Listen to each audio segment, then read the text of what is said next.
Hi, this is Peter Godwin.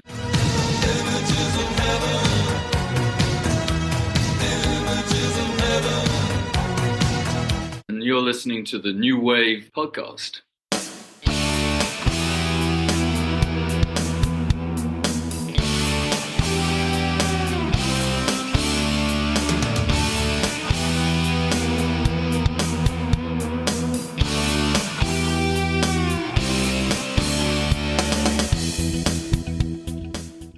Well, hello there, and welcome back to another episode of the New Wave Music Podcast. As always, I'm your host, Steve. And before we start this episode, I want to give a shout out to our listeners in Salt Lake City, Utah. We really appreciate you listening to us. So for this episode, I was given the opportunity to sit down and chat with Steve Hovington, the frontman of the band B-Movie, who no doubt you're going to remember their iconic song, Nowhere Girl.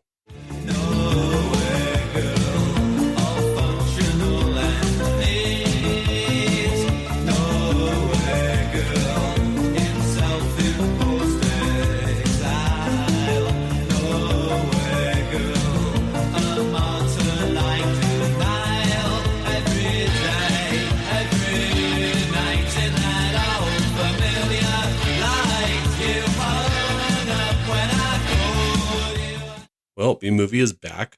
They have a brand new compilation album with full of rarities and some lost songs called Hidden Treasures. That album just released this year in 2025.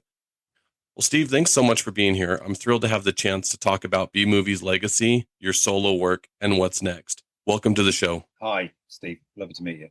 So, Steve, the name B-Movie has such a distinctive, almost cinematic feel to it. What's the story behind how the band came up with that name?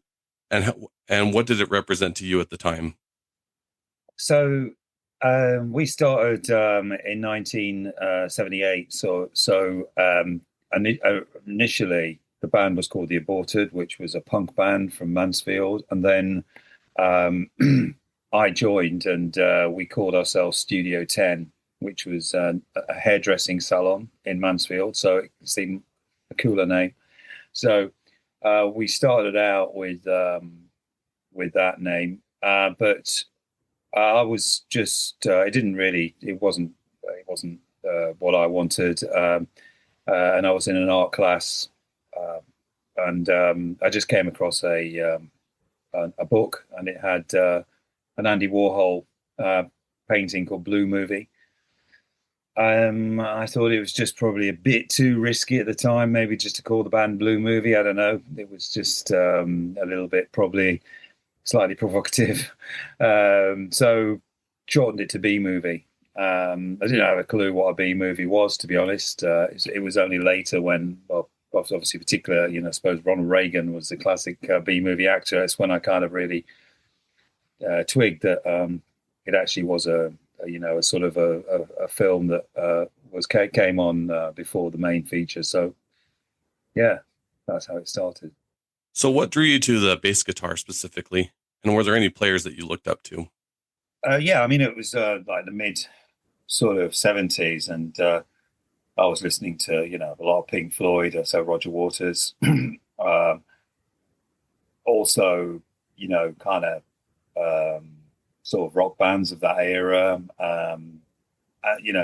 The bass kind of appealed to me because there was only four strings essentially, and I wasn't really I wasn't a guitar player, and it all happened like a lot of things that happened in B-Movie by accident.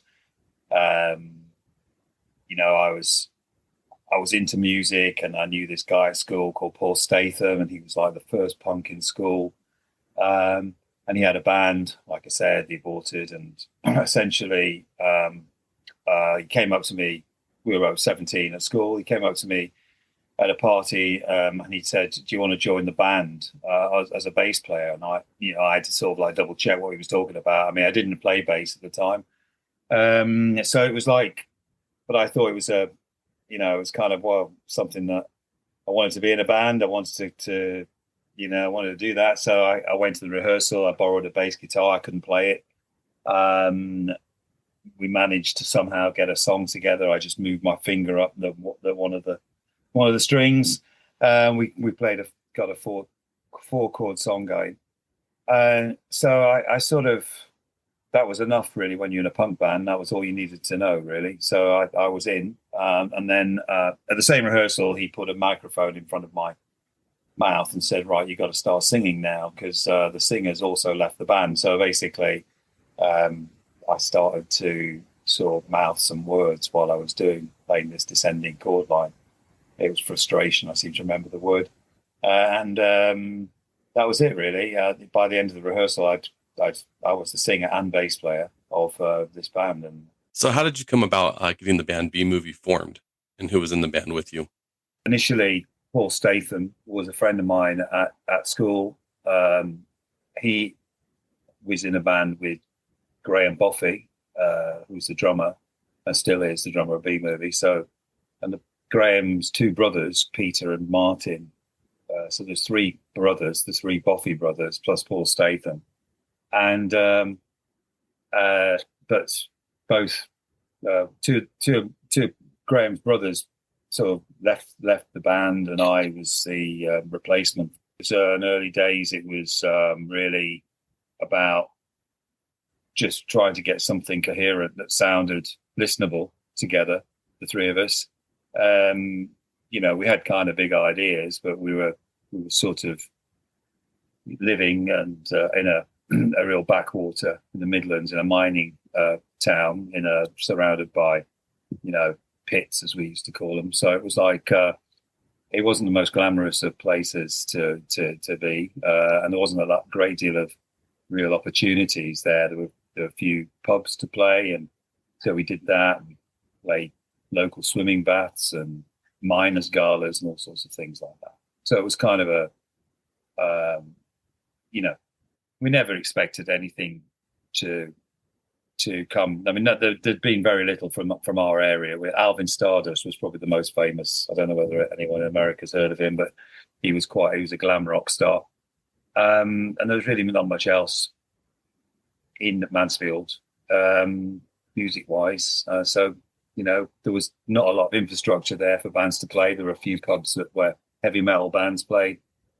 And that was it, really. So we used to rehearse in a pub called the Dog and Rabbit, and we were used to annoy the people there, trying to enjoy their beer, and they could hear us making a racket in the next room. It was we used to get told to turn it down by the landlord's mother. She used to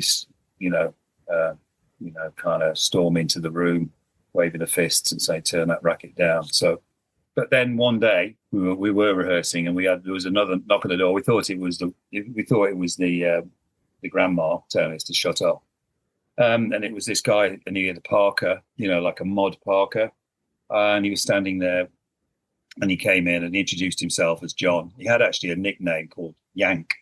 Yeah, he was called John Yank Fritchley because he was a miner, but he used to drive like nice big cars, so people around our neighborhood used to call him Yank because he was a bit flash, I suppose, in a big car. So, so he was into mod music, and he said he really liked what he heard. He thought, we had potential.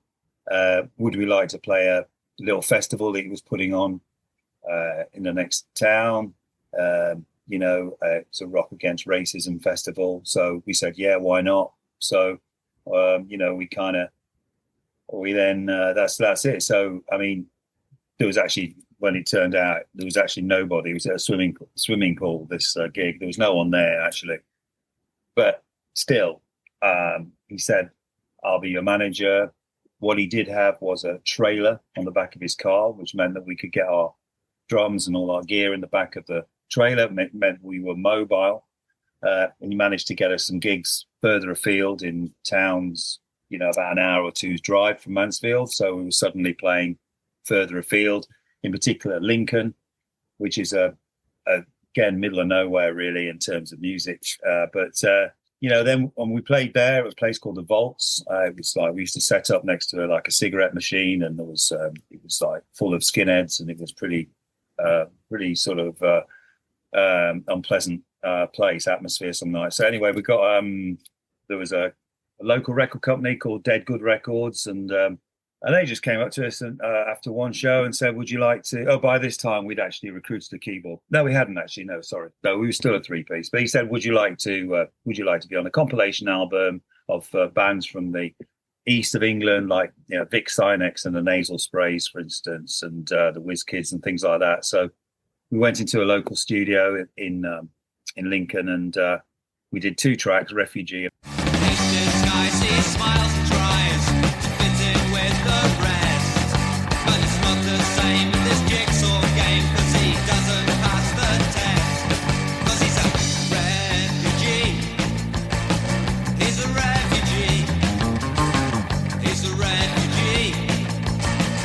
Man on the Threshold. Your white wall of silence creates my finest hour. Even the sugar tastes of sweet, not as if it's sour. For I might be an open door, but I'm not quite a post. In a maze of constant haze, I could be more lost. Replace the sweetness of a life, the shadows made of dark. Not another little angel lying in the park. Windows vanish from the side and concrete turns to dust. How can I take off this stale and rotten rust? For this compilation called East.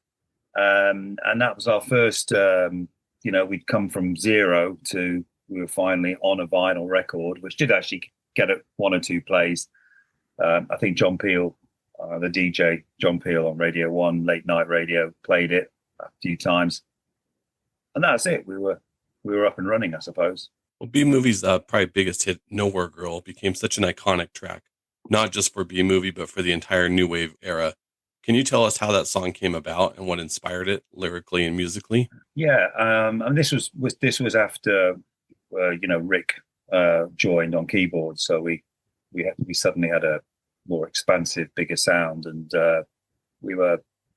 melodies were always very important to me. I kind of grew up listening to music from a very, very early age. My mum was a singer. We always had a piano in the house, and sister and her used to play. So melodies were very important. And I can remember the first album I ever bought was the Beach Boys' 20 Golden Greats, and I think I was just like the melodies there really struck me. So there was always a melodic element in B-Movie right from the start.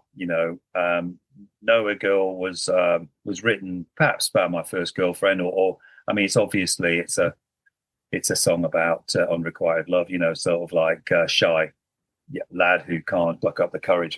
He's failing to make it anywhere with this girl who's a bit aloof, and it's just a theme that's sort of like I think quite universal, really, if you're a teenager and even later in life, of course. But one of my first girlfriends. Anyway, I think it was about her. Won't name names, but anyway, it's always a good way to get revenge in songs, can't you? But I think. The melody was just came. I mean, I was like in the bedroom and strumming a guitar. I had this very, very cheap guitar. I had 5 strings actually, so I used to just kind of use the first top 3 or 4 strings, and that's how I came up with the Remembrance Day line. It was literally just 3 sort of chords that managed to sound nice together. But so Nowhere Girl was literally the same thing. And I just like the way that that I repeated the word Nowhere Girl. It was sort of those 4 chords. I mean, they just came from nowhere, and I think that's how that really got going. Well, Steve, one question we like to ask all the artists we interview is, what's one memory from your touring days that still sticks with you, whether it be good, bad, or weird? Oh God. Well, there's so many. I always think the best days are still to come, but there you go. But we sort of we've had obviously a long history of bands formed 45 years ago, so lots and lots of stories. I mean, I think I've got the full house for the rock and roll kudos. I think I was nearly. I had an electric shock on stage, for instance, which I was within very, very close to it being fatal. It was in Scotland, and I kind of remember that. That was pretty awful. I recovered from it, but that was a bad one. Sort of playing our first tour of the States, for instance, was not great. But our second tour of the States was great. When we played in LA, and particularly Roxy. We stayed at the Tropicana Hotel, where obviously Jim Morrison and the Doors and all these used to hang out, and that was it was a massive influence on me. Though that era, there was so much good stuff supporting Duran Duran on their first UK tour, going to Spain and Nowhere Girl being in the top 3, and sort of being pinned to the wall by lots and lots of young ladies, and all that sort of stuff. I think it's all that sort of rock and roll dream.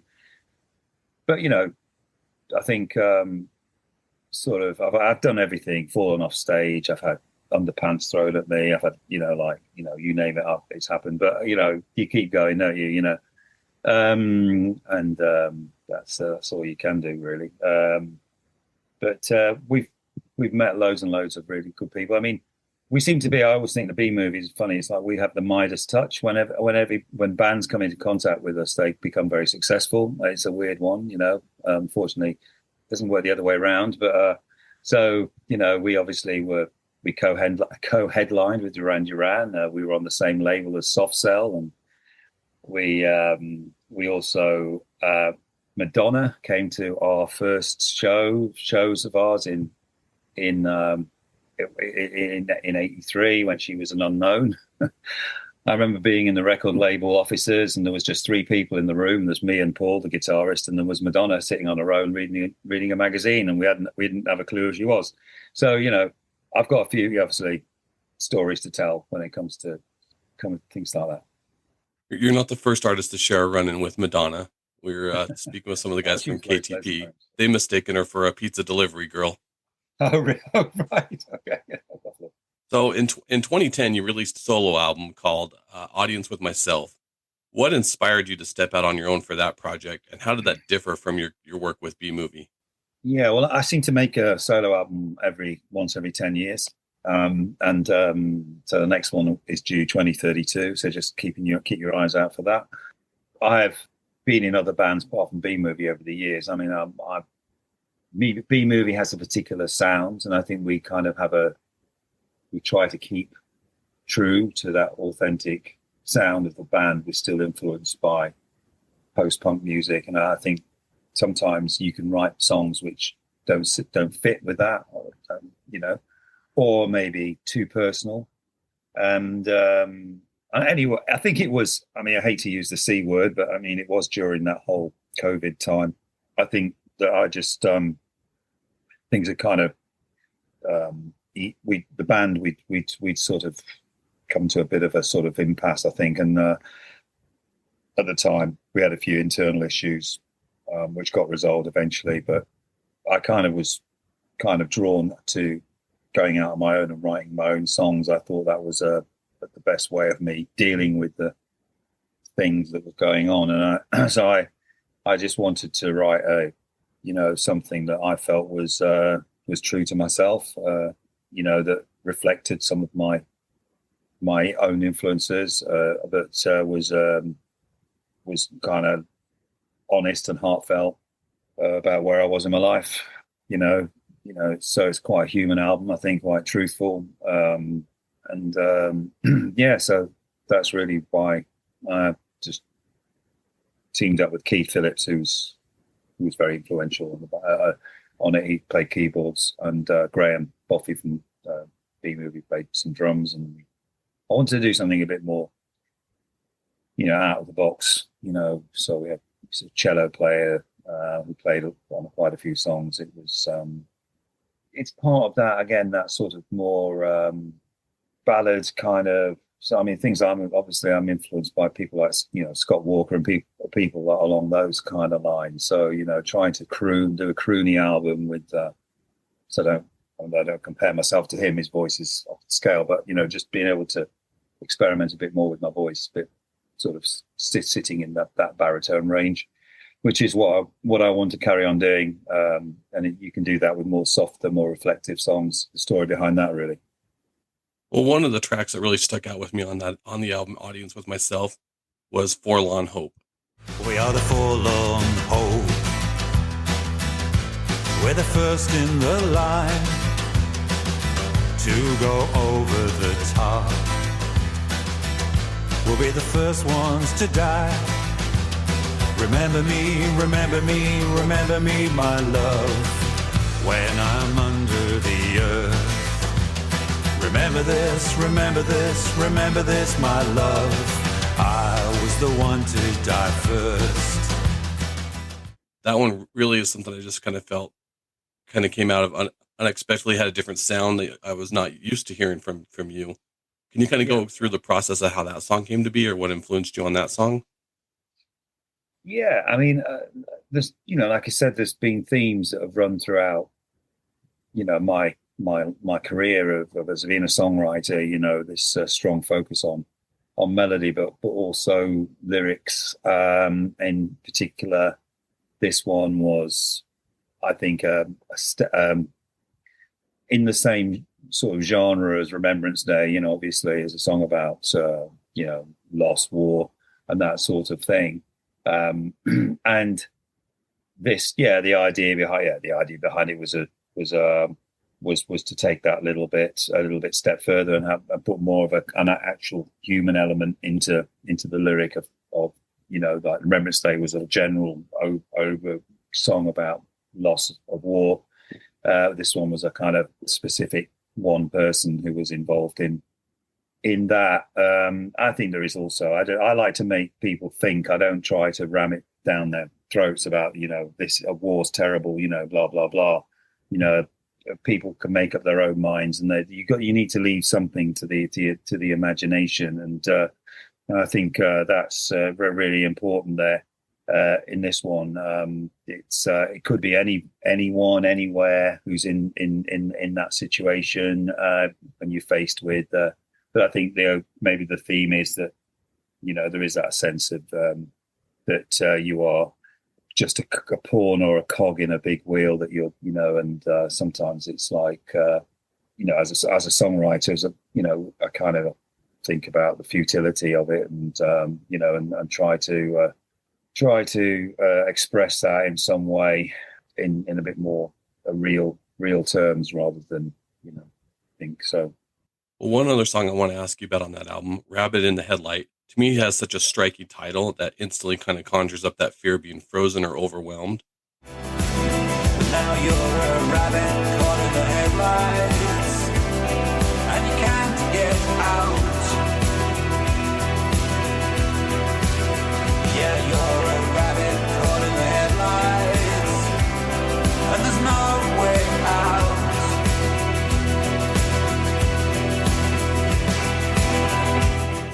What was the interpretation behind this song, and what does that metaphor, rabbit in the headlight, mean to you?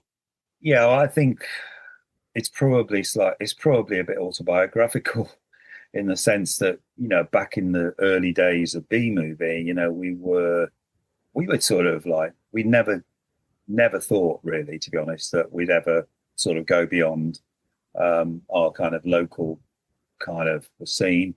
But then suddenly we were kind of thrust into the limelight, and I think it's just, I'm actually quite introverted, and I think maybe a lot of songwriters are in that way, and not natural performers. It's kind of, we were sort of in that situation. I mean, like Ian Curtis, he looked a bit like a rabbit in the headlights, the classic example of that. And I think you kind of you sort of there's a certain element of utter excitement, and it's just the best place to be on earth. But at the same time, you've got all these eyes looking at you, and if you can't, sometimes it's not you're not comfortable in that environment. It can be kind of a sort of a difficult space to be in, and I think that song's just trying to express that, really. So after a long break, B-Movie reformed, I believe, back in 2013 and released the album The Age of Illusion. What brought you back together, and what made it the right time to return to the studio as the band? We had an 18-year gap. Band split in 1986 initially. And yeah, I mean, we went off and did different projects. I did something completely different. But there was always this kind of desire or what have you to make music, to sort of, there was some unfinished business. I don't know what it was anyway. And then kind of obviously the internet happened and everything suddenly changed, where bands would then be able to contact you. And, there was a demand for us. And it just seemed the right time to sort of, to come back. And there was also a little bit of a sort of a movement. I mean, I know the Killers aren't exactly sort of art like B-Movie, but they initially they came out of that sort of, they had a kind of early 80s kind of post-punk look about them, and the first album, I think, and I think that there was a lot of other bands at that time that was just coming back, in that sort of, not new romantic, but that kind of electronics, synthesizer, synthetic, but sounds. I just thought we ought to do it. We fell out like bands do, and I hadn't spoken to some of the guys for a long, long time, and it was a question of, kind of burying the hatchet, I suppose, and sort of let's just do it for the music. Let's get out there and let's see what happens. And so we did. Yeah, we did it. So it was a one-off show, essentially, 2004, at the Metro Club in London, Tottenham Court Road, and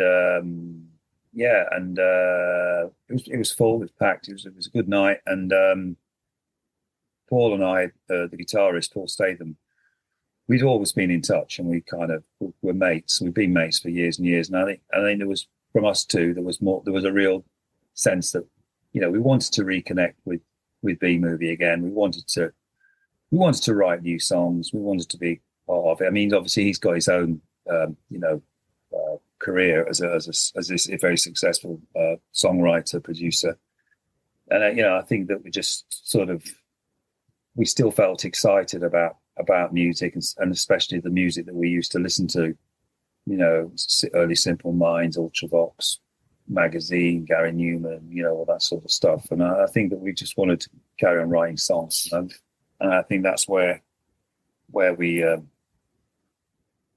sort of started to hatch the idea of actually writing new stuff. Because initially, when bands reform or whatever, they kind of, they focus on their back catalogue and everything like that. And I still think there was enough creativity and within us to keep going. It was the original lineup. It was a band that had, kind of recorded all the earlier stuff. And I think this was like, the direction we wanted to take at that time. So, it took a while. It took about the best part of, I don't know, 6, 7 or 8 years before we actually got down to it. We started to play abroad, Europe, particularly Spain, Germany, Greece, places like that.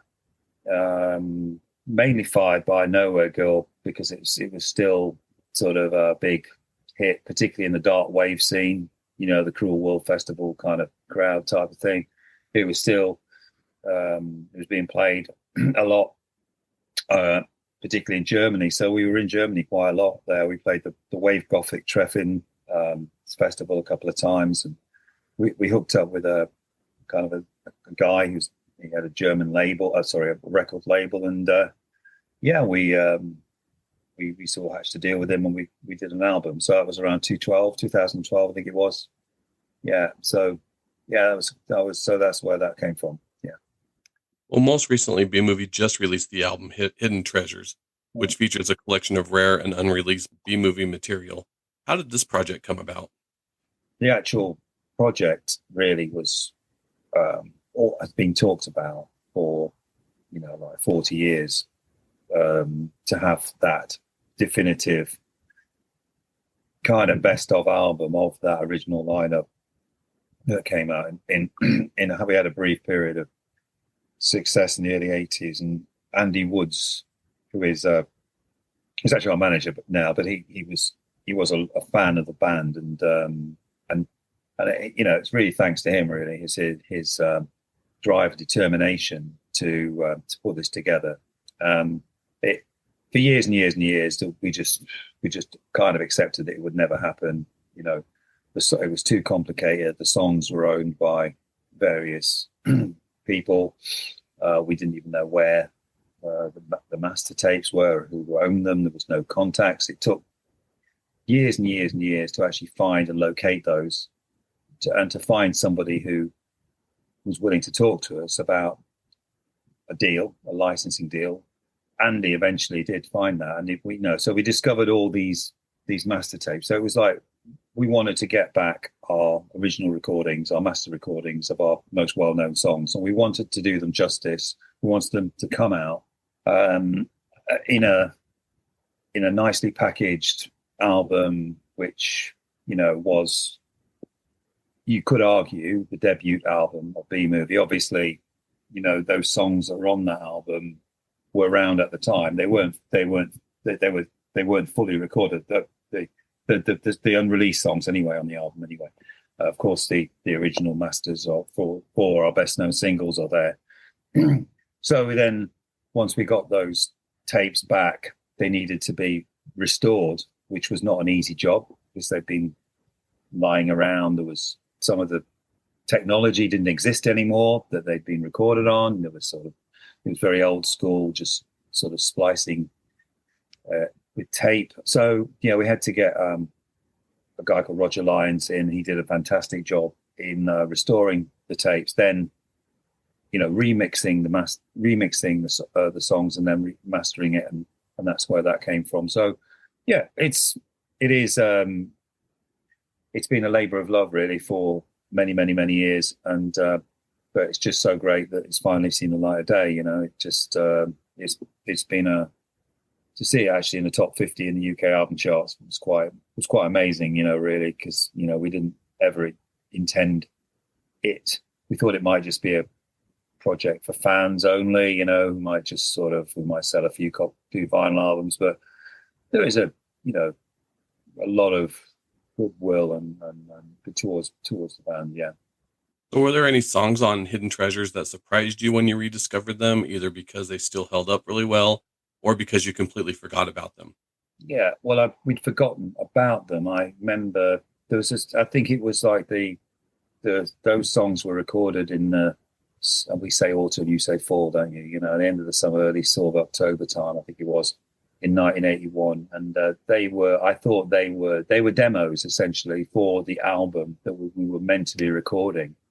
But don't ask me why. Things just didn't go that way. We played them a few times, and I think that they had a real raw, rough edge to them. They were very edgy, very raw, and I think that was more true to the sort of like band at heart, really. And I think that we kind of got back to this thing of, right, you've got to record Nowhere Girl. It's got to be a hit. It's got to sound like a pop song. It's got to be like this. You have got to change your image. You've got to be a pop band, and we kind of sort of all that stuff that we were doing kind of got shelved, to be honest. And we sort of got a new bass player in. It changed the whole dynamic and sound and style of the band. And it led ultimately to the band just falling apart, to be honest. But, if we'd have stayed true to that sound, I think that you find on Hidden Treasures, then I think that, that could have been the beginning of a successful, album career. So things like Citizen Kane, for instance, which is the first track. Here we go now. 1, 2, 3. Here we go now. Children of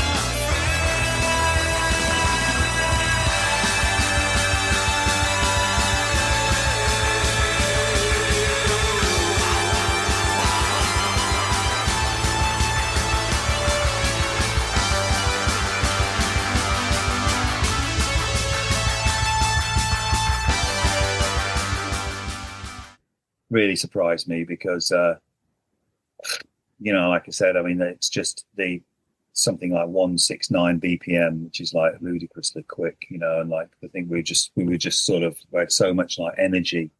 And I think there's quite a bit of sort of like visceral sort of points in this where, I've forgotten all about that song, but the sentiment was obviously about Citizen Kane, the film, but there's a lot more to it than that, and it ends up and All Fall Down as well as another one.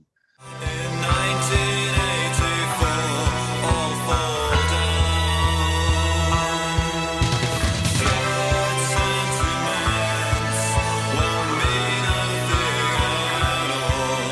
In 1984. I quite like those longer workout tracks, which were just sort of, so I still love the Doors and the way the Doors used to do songs, which just sort of seem to be played live almost, kind of, they seem to have this sort of, kind of amazing intuition and almost telepathic, where they were going to go and what almost like, they could also.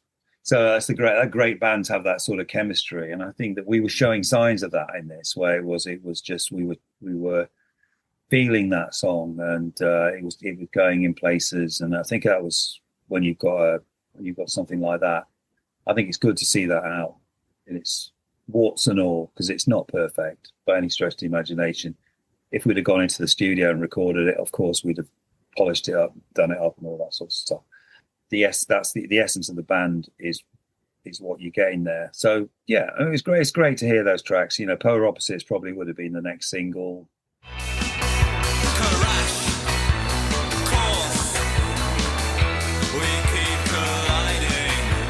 Gale, force, winds blowing change.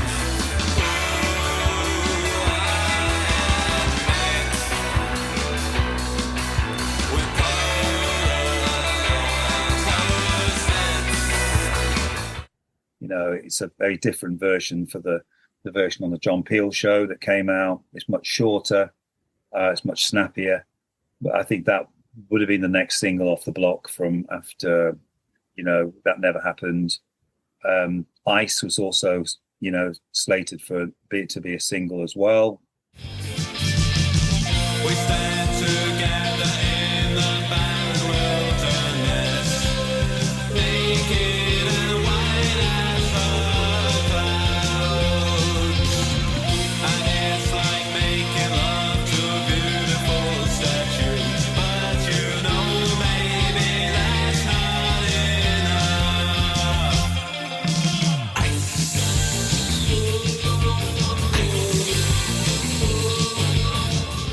We've done that a few times live, and those two tracks, actually, we were thinking of doing a kind of an EP, which had this kind of obviously cold sort of theme to it, Ice and Polar Opposites. So none of it happened, and that's I suppose you have to say better late than never. It's finally out.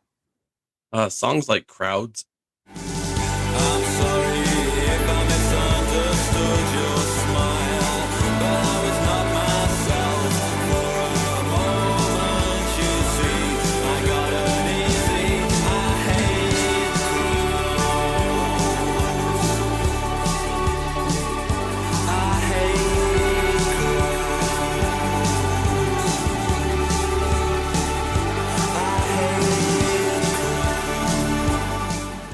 And Moles. The moles who bury themselves beneath their paranoia, hidden from society. Moles in holes underground, they can't be found. Moles in holes underground, they can't be found.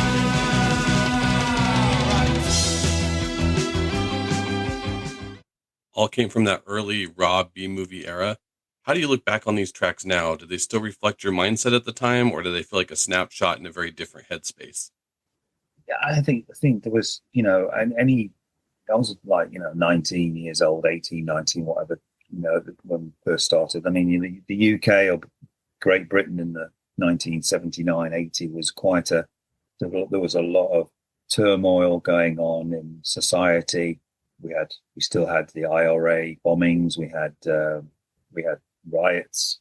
Thatcher obviously was in power. There was a lot going on, unrest, and I think that this, as well, of course, the big one, of course, was the obviously the threat of nuclear war, which although we still have that today, that back then it probably was a bit closer to home. I think that the Cold War and everything, it was all that stuff, all that informed the narrative or the mindset of the music of the time, which was edgy, agitated, kind of nervous and sort of a little bit fearful, and I think that's what B-Movie were at the time.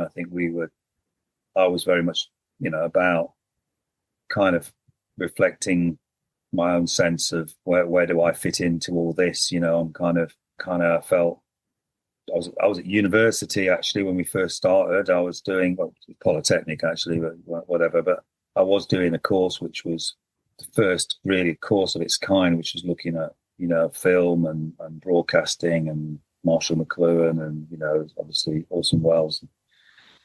Reading books that were inspirational in that whole thing, like watching films like Alphaville, the French New Wave, Godard, all that influenced. We had a song called Escalator, which was on our Peel session about the film Alphaville. So I was really looking at all that sort of avant-garde, alternative.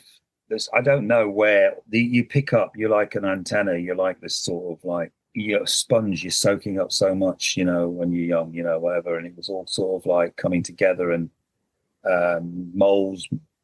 Obviously, you've got on the one hand, you've got this sort of like subterranean mining thing, which is from the mining area of England, but it's also mixed in with this sense of that somebody's looking at you. You're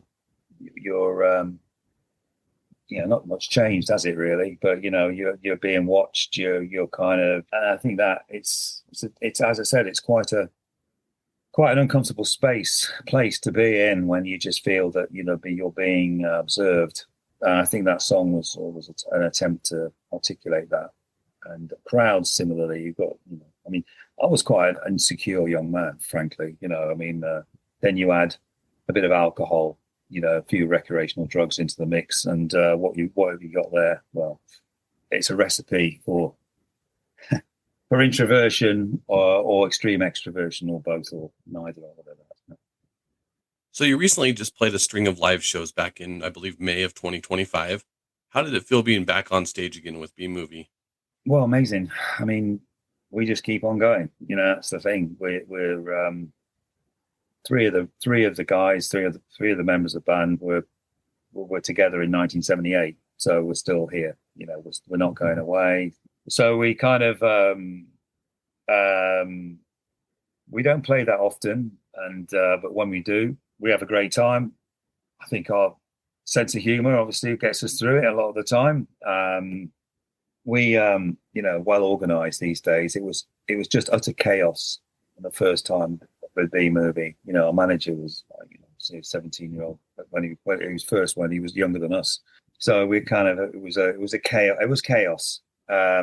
Exciting but chaotic. Now it's it's probably not quite as exciting, but it's much more kind of it's still exciting, but it's more we're more sort of together as you'd expect. Now we're in our 60s, obviously. The fans are great. It's about obviously the fans. They're very loyal. They to see us every show. Everywhere we go. We're obviously given a lot of love and that. So yeah, it's just great to play songs that you love, and and I think that we're going to South America in October. We're doing sort of things that we've never done before. You have to try and keep it fresh. You don't, it's not just about sort of the old stuff as much as we like playing that. We haven't given up. We will be doing a new album at some point next year, and so it's like you've got to keep being as relevant as you can be to yourself. Definitely excited to hear that there might be a new album in the works. Really looking forward to hearing how that sounds. Well, Steve, my last question for you is if you could play one song to introduce a brand new listener to B-Movie, what would it be and why? Ooh, a brand new listener to B-Movie. Oh, right. That's it. That's a very good question.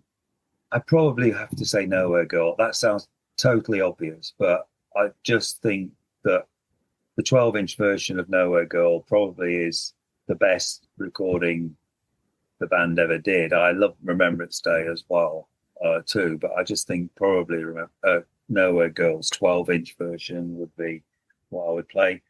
It's an excellent song, and I think it's a great answer. That remix is fantastic.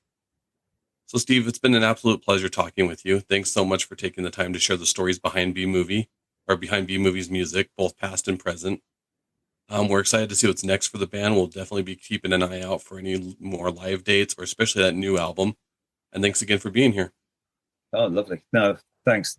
Pleasure to meet you, Steve. And yes, big shout out to your listeners. Hope to see you. Hope to see you one day. Once again, I want to thank Steve Hovington for taking time out of his day to join us here on the New Wave Music Podcast.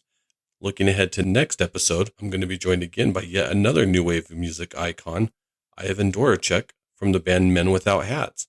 They just have a brand new single and possibly a brand new album on the way. And Ivan stops by and chats with us about all things Men Without Hats. If this is your first time listening, we thank you and ask that you please subscribe. That's a great way to support us. And if you enjoyed this episode, please feel free to leave us a 5-star review. You can also find us on YouTube, Instagram, and Facebook. Just search for New Wave Music Podcast. We'll catch you on the next episode.